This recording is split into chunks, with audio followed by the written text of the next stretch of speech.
talk about challenges, the biggest challenge is that most people still do think Georgia is in the United States in the South.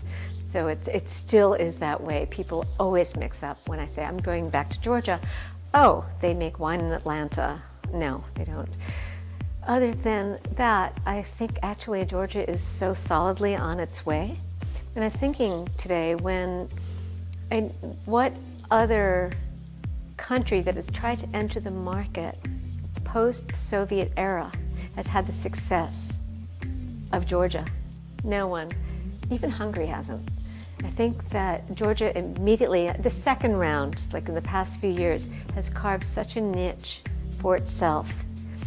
Yes, in a small world, but has gained so much important press.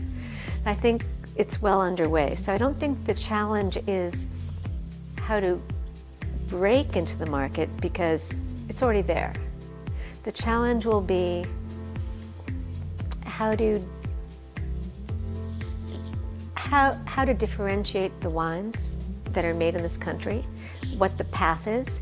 Is Georgia going to be the trailblazer for a country who really gets behind organic viticulture?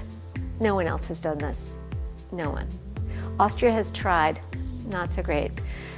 So will it be that? Will it be Qvevri? But you don't want to make everybody have to make Qvevri wines. Winemakers need to be free. They need to make their own expression.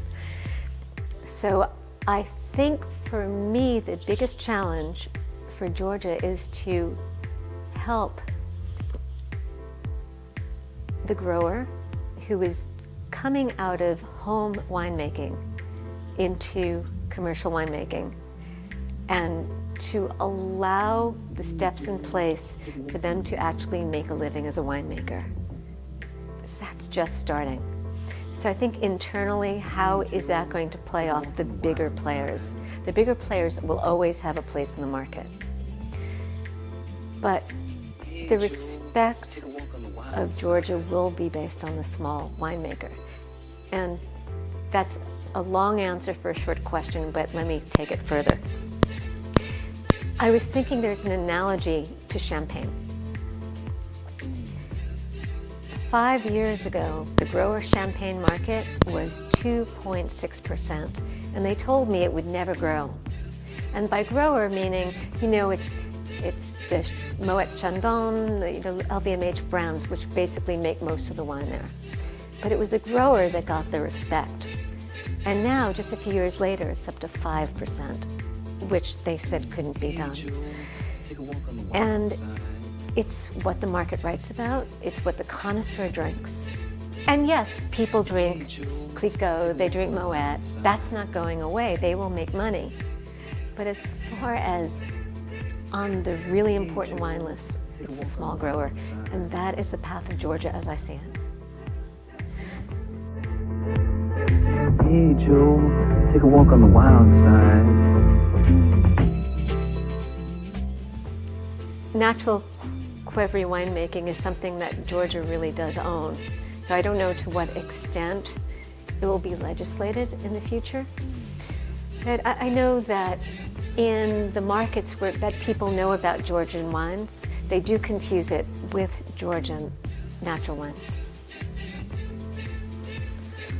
So, they're not one, but for the most part, that's what people associate with.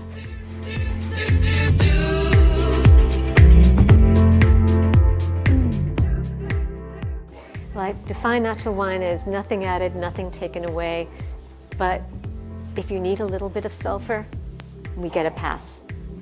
But that would be the only additive. And there's,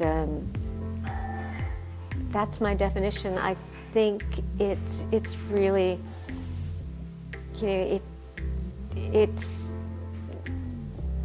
it's an artisanal product, but it depends on nature. And if nature gives you a lot of rain, if there's a lot of rotted grapes, yes, you can do a lot in selection, but sometimes you need a little antibiotic, sometimes you need a little sulfur. And I know some winemakers in Georgia, some winemakers around the world, who would rather sell their firstborn than add sulfur to a wine. And that's okay. And they won't sell their firstborn and they won't add sulfur. Yeah, but if somebody else, I really wants to add 20 parts per million, like, I'm not going to say no. I think that allowance needs to be there. One has to be a little bit forgiving. Sometimes, we live in a world where everything is radicalized, and it's important to have principles and philosophy, but sometimes you have to ease up a little bit, depending on what nature gives you. That's what I think. As far as a definition, I think it's inevitable, though I don't like the idea of it on a legal level.